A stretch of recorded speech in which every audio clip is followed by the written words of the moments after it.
بھی باقی رہیں گے اور ہماری نسل بھی باقی رہے گی، ورنہ انا للہ و انا الیہ راجعون پڑھنے کے لیے تیار ہو جاؤ۔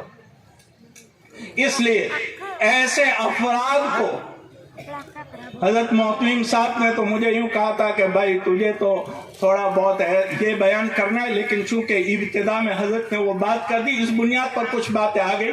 کہنا یہ چاہ رہا ہوں کہ جب اگر ہم یہ چاہتے ہیں کہ ایسے اچھے افراد دنیا میں پیدا ہو تو ان اداروں میں جان ڈالو، ان اداروں میں جان ڈالو۔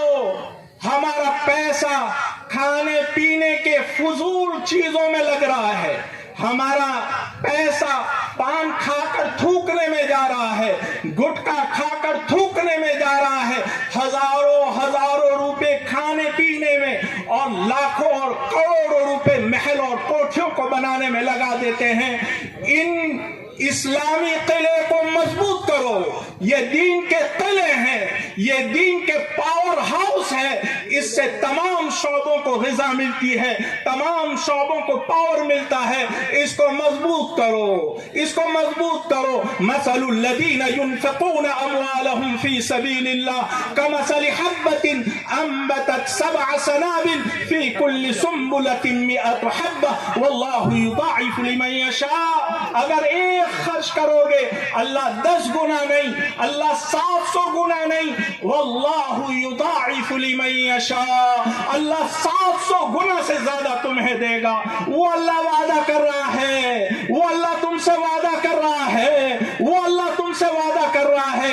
جو کبھی وعدے کی خلاف ورزی نہیں کرتا ہے وہ اگر 700 گنا سے زیادہ دے دے اسے کوئی پوچھنے والا نہیں۔ وَلِلَّهِ خَزَائِنُ السَّمَاوَاتِ وَالْأَرْضِ، ہے اللہ کے قبضہ قدرت میں ہے سارے خزانے، وہ تمہیں دنیا میں بھی دے گا آخرت میں بھی دے گا۔ میرے پیارو، ان دینی قلعوں کو مضبوط کرو، ان کی ضرورتوں کو پورا کرو، ان علماء کے پیچھے اپنا مال لگاؤ۔ اور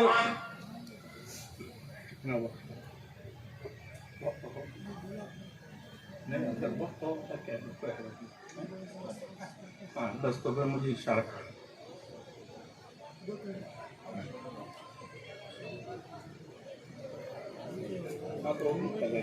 2-3 منٹ میں بات کرتا ہوں۔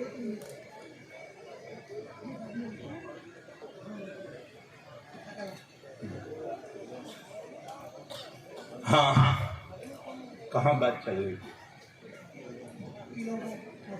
ہاں، یہ مدارس دینی پاور ہاؤس ہے اور اللہ پاک نے اب جگہ جگہ پر ہمارے اسلاف اور اکابر کے واسطے سے ان کو کھڑا کر دیا ہے۔ اب ہمارا کام یہ ہے کہ ہم ان کو زندگی بخشیں، ان علماء پر خرچ کرو۔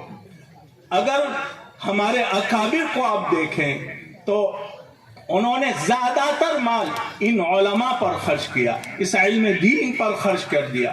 مشہور محدث عبداللہ بن مبارک رحمت اللہ علیہ وہ فرماتے ہیں کہ میں اپنی اعانتیں ساری کی ساری ان اللہ والوں پر خرچ کرتا ہوں، اور میری نظر میں مقام نبوت کے بعد ان علماء سے بڑھ کر اور کوئی نہیں، ان علماء سے بڑھ کر اور کوئی نہیں۔ مشہور فقیہ علامہ حسکفی رحمہ اللہ ارشاد فرماتے ہیں کہ ان علماء پر خرچ کرو اس لیے کہ وہ علم میں اپنا وقت لگا رہے ہیں، اور علم میں وقت لگانے کی وجہ سے ان کو روزی کمانے کا وقت نہیں ملتا ہے، اس لیے اپنا مال ان علماء پر خرچ کرو۔ اور کوئی کہے نہ کہے، قرآن پاک کہتا ہے للفقراء الذین احصروا فی سبیل اللہ لا یستطیعون ضربا فی الارض، وہ فقراء جو اللہ کی راہ میں گھرے ہوئے ہیں، جو اللہ کے دین میں لگے ہوئے ہیں، وہ زمین میں معاشی روزی کمانے کے لیے آ جا نہیں سکتے ہیں۔ لا يستطيعون ضربا في الارض يحسبهم الجاهل اغنياء من التعفف، ناواقف لوگ انہیں ان کی پاک دامنی کی وجہ سے مالدار شمار کرتے ہیں۔ لا يسألون الناس الحافا، وہ حاجی صاحب کہہ کر گلے سے لگ کر لوگوں سے مانگتے نہیں ہے، لا يسألون الناس الحافا وما تنفقوا من خیر فإن اللہ به علیم. جو مال تم خرچ کرو گے اللہ کو معلوم ہے اور اللہ تمہیں اس کا بدلہ عطا فرمائے گا. ما عندکم ينفد وما عند اللہ باق. ما عندکم ينفد وما عند اللہ باق. تو اپنا قیمتی مال اللہ کی راہ میں لگاؤ. حضرت ابو الدحداء رضی اللہ عنہ کو پڑھو, اپنا قیمتی مال اللہ کی راہ میں قربان کر دیا. لن تنالوا البر حتى تنفقوا مما تحبون. حضرت ابو طلحہ انصاری رضی اللہ عنہ نے جب یہ آیت نازل ہوئی اللہ کے نبی صلی اللہ علیہ وسلم سے پوچھا, یا رسول اللہ صلی اللہ علیہ وسلم, کیا اللہ جل شانہ مومنوں سے اپنا قیمتی مانگتا ہے؟ اللہ کے رسول صلی اللہ علیہ وسلم نے فرمایا ہاں. فرمایا یا رسول اللہ اپنا ہاتھ مجھے دیجئے, اور اس کے بعد عرض کیا یا رسول اللہ صلی اللہ علیہ وسلم یہ باغ بیروحہ جو مجھے سب سے زیادہ پسند ہے میں اسے اللہ کی راہ میں قربان کرتا ہوں. حضرت عمر بن خطاب رضی اللہ عنہ کھڑے ہوئے, یا رسول اللہ خیبر کی زمین مجھے سب سے زیادہ محبوب ہے, میں اس کو اللہ کی راہ میں قربان کرتا ہوں.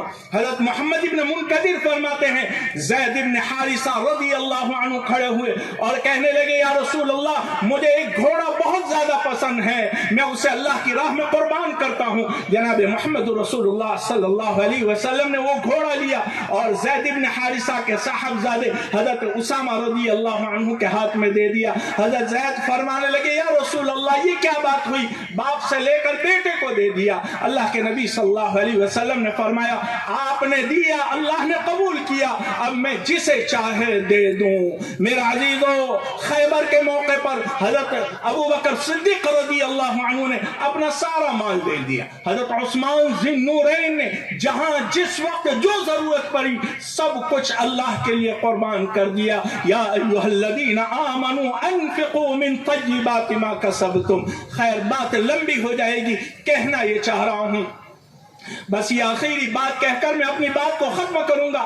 کہنا یہ چاہ رہا ہوں مرنے سے پہلے کچھ تیاری کر لو اور ان اداروں میں اپنا مال لگاؤ. یہ بہترین مصرف ہے, یہ بہترین جگہ ہیں. ان اداروں میں اپنا پیسہ لگاؤ, اپنی جان لگاؤ, اپنا مال لگاؤ, اپنا وقت لگاؤ, ورنہ مرنے سے پہلے یا مرنے کے بعد سوائے افسوس کے کچھ نہیں ہوگا. میں نہیں کہتا, قرآن پاک کہتا ہے وَأَنفِقُوا مِمَّا رَزَقْنَاكُمْ وَأَنفِقُوا مِمَّا رَزَقْنَاكُمْ مِنْ قَبْلِ أَنْ يَأْتِيَ أَحَدَكُمُ الْمَوْتُ فَيَقُولَ رَبِّ لَوْلَا أَخَّرْتَنِي إِلَىٰ أَجَلٍ قَرِيبٍ فأصدق وأكن من الصالحين ولن يؤخر الله نفسا إذا جاء أجلها والله خبير بما تعملون. کہ موت سے پہلے اللہ کی راہ میں لگاؤ. وَأَنْتَ صَحِيحٌ شَحِيحٌ تَخْشَى الْفَقْرَ وَتَأْمُلُ الْغِنَى.